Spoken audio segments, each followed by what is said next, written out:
Good day, everyone. Welcome you to the Tourism Industry Podcast, bringing to you by Softlogic Stock Brokers. Today, we are diving deep into the latest developments of the tourism industry of Sri Lanka, and we are also hoping to explore what the future holds for investors and businesses. Today, I'm thrilled to have Mr. Dimitri here with us, the Managing Director of Jetwing Hotels. So Mr. Kure brings with him over 10 years of experience at the hotel chain as well as the tourism industry of Sri Lanka. So Mr. Kure represents the third generation of his family and continues the legacy of the hotel chain that has been built for over 50 years. So the Jetwing brand is renowned not only by the Sri Lankan community but also by the tourists. So Mr. Kure, we warmly welcome you for today's podcast. So let me give a quick briefing about Sri Lanka's tourism industry. So we know that Sri Lanka has its unmatched beauty and its cultural heritage, and that is why it is a popular destination amongst travelers worldwide. So we know that over the past years that the country has actually faced several different challenges like the Easter attack, the COVID-19 pandemic, but now in 2025, the country has faced a significant recovery and we're expecting a promising future ahead. So let's start off with our today's discussion. So I would like to make a statement that we've just witnessed the making of Sri Lanka's history because in 2025, we've seen the tourist arrivals to the country has actually marked the all-time high, breaking off all the record highs of the previous years and specifically the 2018 record. So, in your point of view, Mr. Kure, what do you think the most contributing factor for this recovery and what do you think it would mean for the sector moving forward? So firstly, thank you for having me. And for tourism to succeed anywhere, one of the most important things is the stability and safety of the country. And since 2023, for the last 2 years, we have been seeing numbers increasing. And like you mentioned yesterday, we had achieved the record number of highest arrivals in Sri Lanka, over 2.3 million. And this is purely due to the safety, stability in the country and the confidence the people have that, like you mentioned, Sri Lanka has gone through many challenges over the past few decades, starting from the war to tsunami, all of that, and most recently the COVID-19, the Easter attacks, and the economic crisis. But Sri Lankans and Sri Lanka has always been resilient, and we have always come out of these challenges. And that has seen the last 2 years how we have bounced back as in the economy as well, which is also testament to the government's efforts and the private sector that the country was able to bounce back very fast. Many other countries that had economic issues have been in that state for many years. But we, thank God, that we were able to bounce back within a very short period. And now we are seeing the benefits of it, and tourism and other industries are contributing to the improvements of the economy, which of course leads to the betterment of the country and the citizens as well. So yes, it's a great achievement for the country, as you mentioned, about all these challenges. And most recently, we witnessed the cyclone Dimitri having a great impact as well. So what do you think that the Sri Lankan hotel chains have done? Like, what are the initiatives the hotel chains have taken in order to ensure the safety of all the staff and the tourists? What have they done to manage the damaged infrastructure and different sort of initiatives to regain that trust and confidence? So yeah, the cyclone which happened almost just about a month ago now, unfortunately had an impact mainly to the East country and of course flooding in the other areas, which actually, to be very honest, as far as tourism is concerned, in the initial 1 week, there was a bit of a panic, but overall there isn't a huge impact in the long run because these kind of things are not unique to Sri Lanka. If you look at the last 2 months, Vietnam, Thailand, then Indonesia, then lastly Dubai, and so many other regions also have floods, and these are natural causes which a lot of people are not afraid of, and people are aware. But of course, for the country, there is a lot of damage which was caused due to mainly the landslides, which a lot of infrastructure caused. Thankfully, few hotels around the island did have flooding issues, and few had access issues. But now, thankfully, after 1 month, all hotels are in operation. Even the hill country in Norway is now bouncing back, and we have been having almost 100% occupancy over the last few days. Even in Norway, which was one of the most affected areas because people couldn't access. Of course, the government and private sector have to work hand in hand for the redevelopment and rebuilding. A lot of people unfortunately lost their lives, plus their homes and businesses and so on. So it will take time to rebuild, but we are very confident that the industry will bounce back, and it has already bounced back, and that this by more tourists coming will also help the economy to sort out because I think the government is anticipating a very steep infrastructure development cost. So the more tourists and the more dollars that the country receives will help because most of the infrastructure development will require dollar outflows as well to import all these kind of things. So the more tourist arrivals will help bridge that gap in foreign currency as well. Yeah, so we are on track for further recovery. So that's what has happened in the past of Sri Lanka.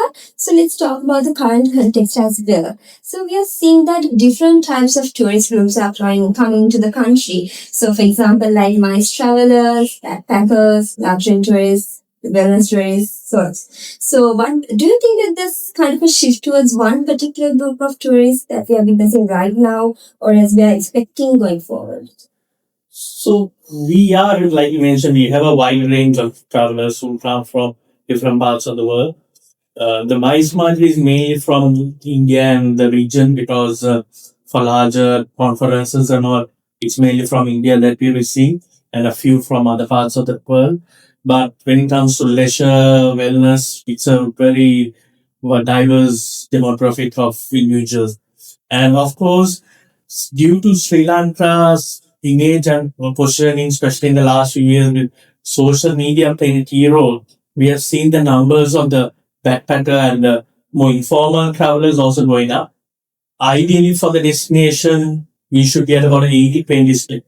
80% in the more middle to high end and MICE and so on, and about 20% in the informal sector, the backpackers. But due to the lack of promotion from the tourist board side, because this is something we have been fighting for a long time to get the marketing campaign up and running.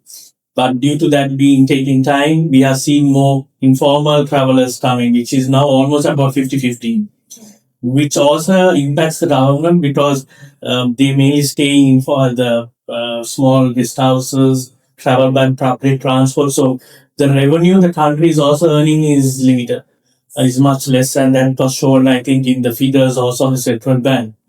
That though the tourist arrivals are going up, the revenue per tourist is coming down. So we need to really kickstart the promotion. Actually, the Hotels Association of Sri Lanka launched since we took the initiative collectively to launch a social media campaign promoting the country in October, which is now going on in certain countries for the next 6 months. Over 3 years, we'll be doing this. So the more you promote, the more higher end travelers. Because if you take even a business to consider Singapore, any airline, if you look at that, they are only showing always the business class or the first class seats. Though 80% of the flight is of the economy, that they only show because you always have to promote the larger side. That way, it will be a trickle down effect and everybody will come through. So that is something which are missing. And hopefully that will come sooner rather than later because it's essential that we position our country for what it is really. Because we have such a unique and beautiful country offering so much. But sometimes here in Sri Lankans, we don't really talk too much about it. So it's really important that we highlight the beauty, the essence, because at the moment it's mainly through influencers and these people coming and putting on social media that you see various promotions, but there hasn't been a focused destination campaign which is needed. So once that happens, we'll probably see a shift in the travelers, which will only benefit the country more. So the goal is to get more high spenders to the country. So likewise, we are seeing several different trends related to the industries. Like we are seeing a growing demand for sustainable travel. So how does Sri Lanka embrace this eco-tourism concept? How has the hotel chains kind of responded to this by promoting the concept? So, sustainability is a key part in anything, especially now more than ever. Jetwing as a company, we have always looked at how we can be as sustainable as possible. And as a company, we have invested a lot in this regard from both the mechanical or the engineering side of sustainability. Like we have the largest solar park in the hospitals. We have close to 2.5 megawatts of solar which we generate. We have biogas boilers, absorption chillers, then we have the renewable of the water which we use, the storage treatment plants which we use the water then for the gardening. We have our own glass bottling plants to reduce the use of plastic water bottles and so on. So there are a lot of things that you can do. And also in addition, not only on that side, but also when you're sourcing food, we try to be as local as possible, sourcing items within a certain radius, and we don't serve any imported foods or vegetables in our hotels or seafood. It's all whatever is grown in Sri Lanka, and only a few items which we import because Sri Lanka, unfortunately, we don't have those products. But it's predominantly so these type of things is what people want. And as a foreigner, when you're visiting Sri Lanka, you want to try something unique and native to that country. A foreigner will never want to come and have apple or orange for breakfast. They want to try our seasonal foods. And we have plenty mangoes, bananas, watermelon there during other times, orangutans, mangosteen. So we have so much we can offer in terms of food, offering service. So these are experiences that people want to and sustainability plays a key role because especially the younger travelers are more aware of the importance of these things and also the force of all these type of natural disasters like we mentioned when discussed earlier, like the cyclones which are becoming more frequent is also due to global warming and all this. So unless we do our part in protecting and preserving the environment, these unfortunately might become more common and more frequent than in the ones. So we need everyone has to be responsible. So that's one key, unique, and interesting thing about Jetwing. That's how we should promote Sri Lanka. So let's talk about how technology plays a pivotal role in the tourism sector. So how has Sri Lanka sort of adapted to the digital trends and specifically like online platforms and social media, as you mentioned earlier? How does these things influence tourism over here? So social media has been a big game changer in over the last 10 years or more because unlike before earlier when we need to market the country or trend someone, it was always face to face. So of course it was prior to me joining the industry, but in the 80s, 90s, it was very much tour operator driven. That is, there would be the tour operators in Europe, in Asia, where people will go physically, carry brochures, books, and show photos of the country, the hotels, and sell. But today it's completely different. Everything is available on the internet, websites, on social media platforms, and people have that aspiration also sometimes that okay, they saw this photo and they want to be there and take the same photo of scenery from Pitrandala or want to climb another mountain, take the train journey. Like that's how the Nine Arches Bridge became so popular. The bridge has been there for 100 plus years, but most Sri Lankans also started visiting the bridge in the last 10 years. Other than people living in LA, most people in Kananga and other parts didn't know that there was a 9 arch bridge until a few people came and started putting videos and photos on social media. So these kind of things have really changed how people perceive something. The food, even restaurants, people wanting to try Sri Lankan cuisine. Sri Lankan cuisine is also becoming very popular, not only in the region but even in countries like the UK, Germany, Australia, all over. It's becoming more and more popular, and even more Westerners want when they come something that people were on a long stay.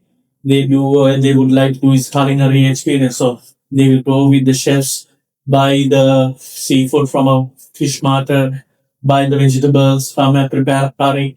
So then there's a lot of interest, and all these have come through the social media, and technology will only keep on, not only in terms of the marketing and promotion, but also in how we look after our clients. Because with our in-house systems, with the hotels, how we gather data.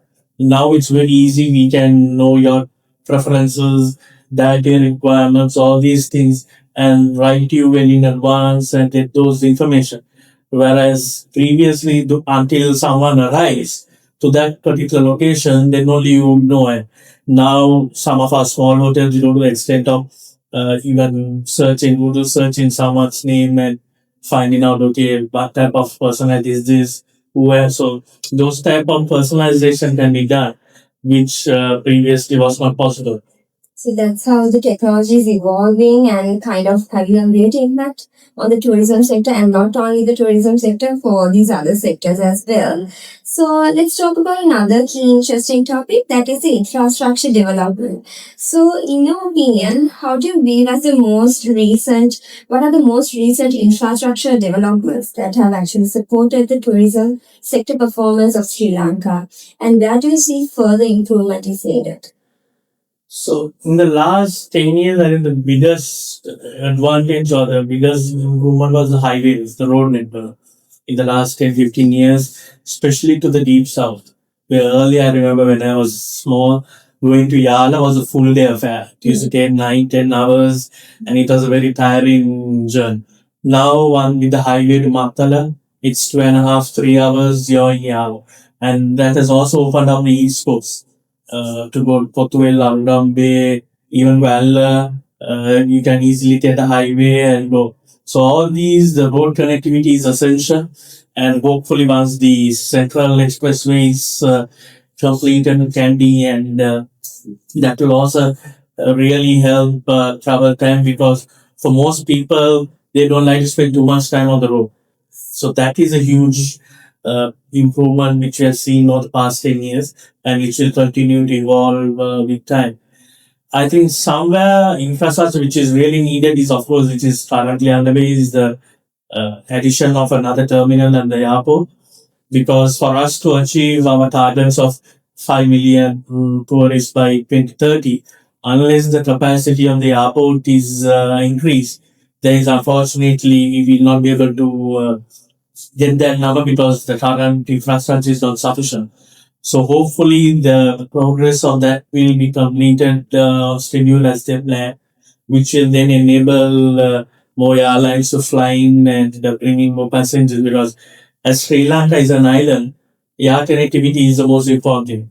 If our number of flights are not there and the number of carrying capacity is not there, we will never achieve our targets of 5 million tourists and 10 billion dollar mark by 2030. So it's really important that the numbers keep coming in, and the airport needs to really expand in Taranaki.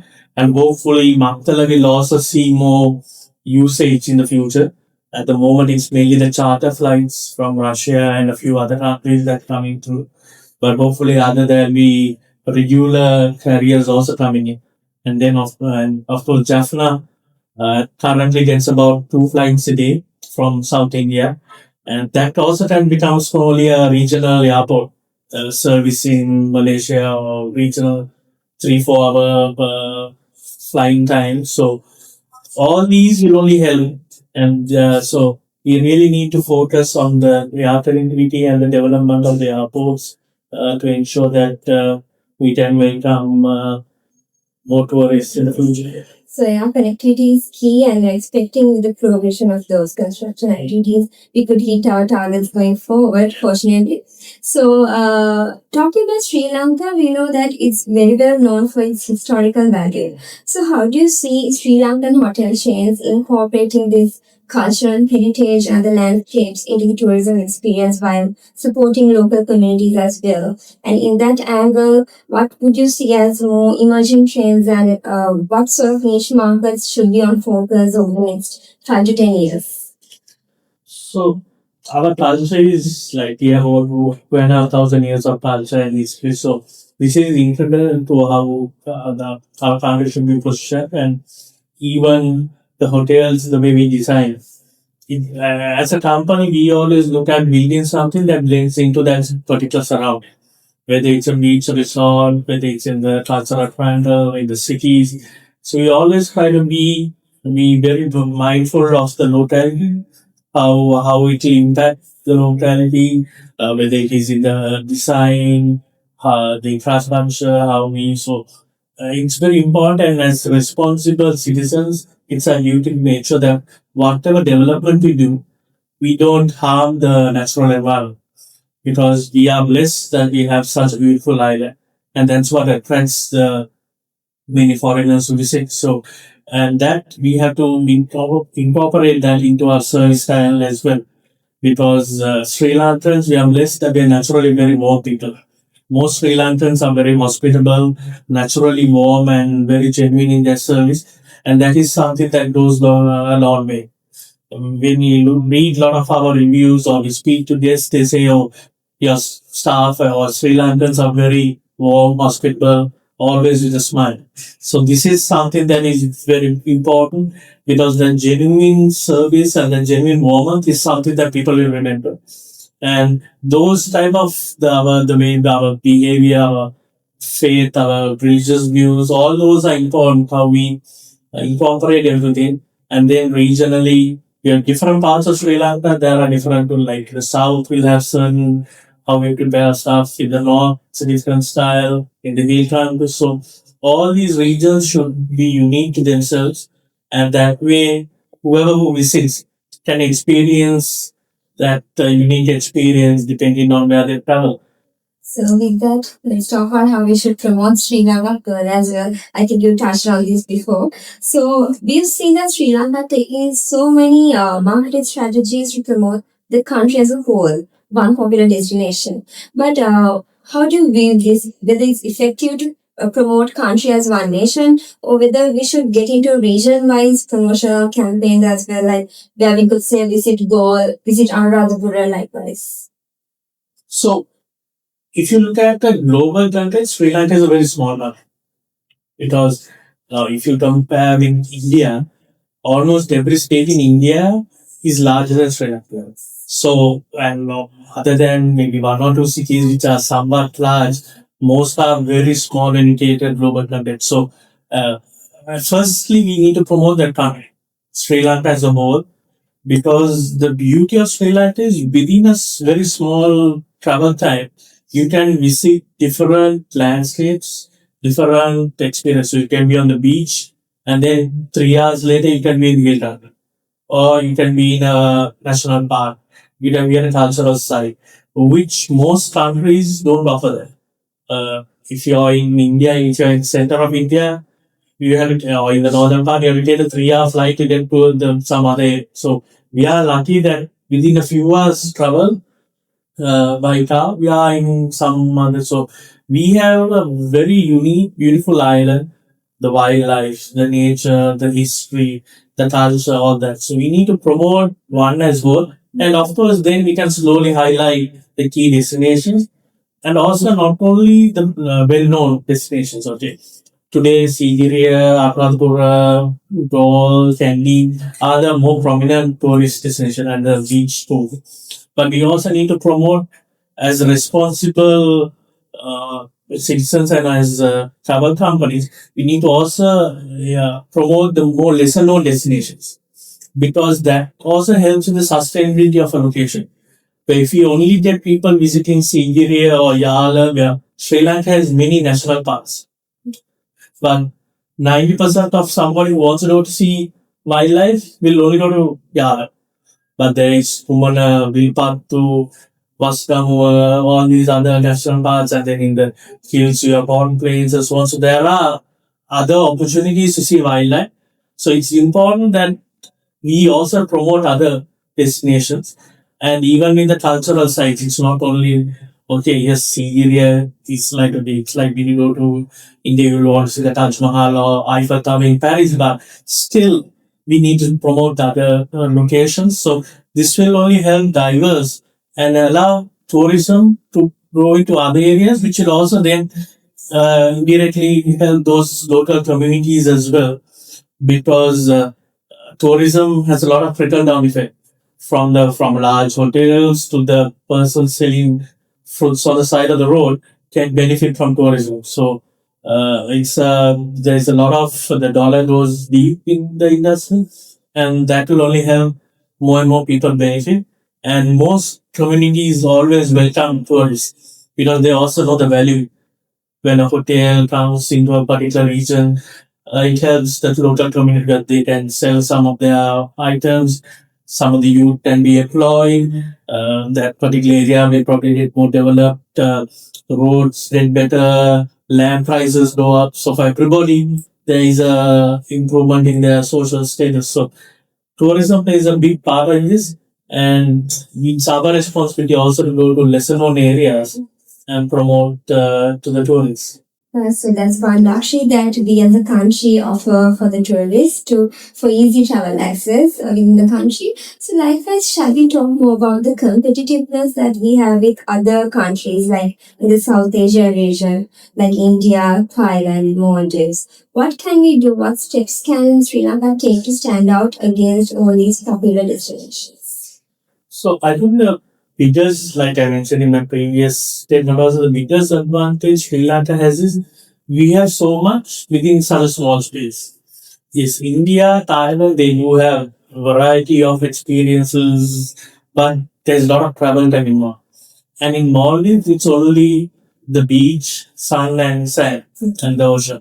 There's really nothing else that they are not. They have lovely hotels, but there is nothing else they offer. No culture, no wildlife, nothing like that other than, of course, the diving experiences. So we can offer a lot within that short space. So, and we are like I said earlier, we have so much within the short distances, and even when it comes to during this time of the year, you can go to see blue whales in Nerissa, and 2.5 hours later you can be at Yala seeing elephants. So there is no other country that offers that possibility, where you can see the largest mammal on earth, the blue whale, in the morning, and see the largest land mammal, the elephant, in the evening.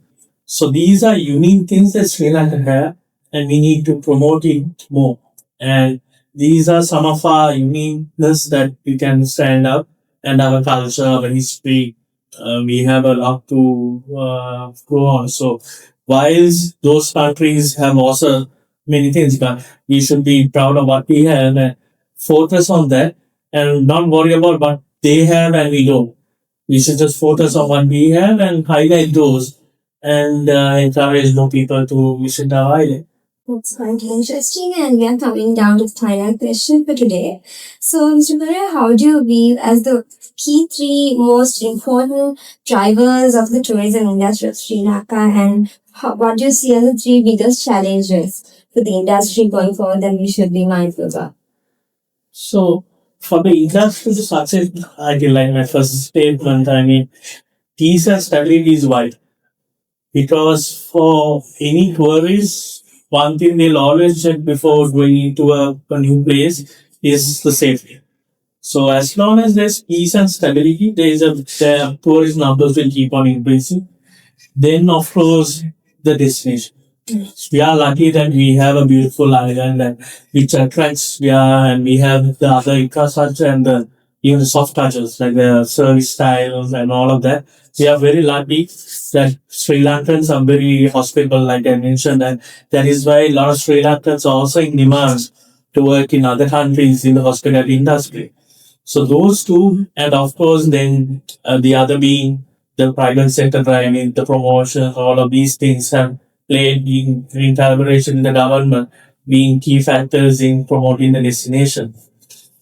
The challenges is, of course, there are a lot of red tape and bottlenecks so there's hopefully they are trying to clear out a lot of the red tape. When it comes to investments in this country, to build a new project, to get approvals, can be a very painstaking task. sometimes it takes over 24 months to get a simple approval. And if you're a foreign investor and you need to wait 2 years to get approval and then another 2, 3 years to build, it's really 5 years too long for someone to invest sometimes. And the other thing is, due to our heavy taxation, the construction cost in Sri Lanka is one of the highest in the region. So as a result, we sometimes don't become competitive when we have to price our hotels, and of course the high taxes and now currently, which of course there are that might continue for some time, also is a deterrent because when people have to pay additional almost one third of your bill in extras, so those are challenges, but of course we can always come over, find through those and come, but it will be important that these can be settled down, which will enable the industry to grow and become the number one foreign exchange earner by in another 5 years' time. So, thank you so much, Mr. Kure, for sharing valuable insights. I think we had a very informative conversation, talked about how the journey has been, what challenges, developers, and how the future looks like. So, we are of the point of view that Sri Lanka is on track to thrive as a top destination among travelers worldwide. So, with that, we are going to conclude today's conversation. Thank you. And thank you, everyone. And stay tuned for more insightful discussions like this from Softlogic Stock Brokers.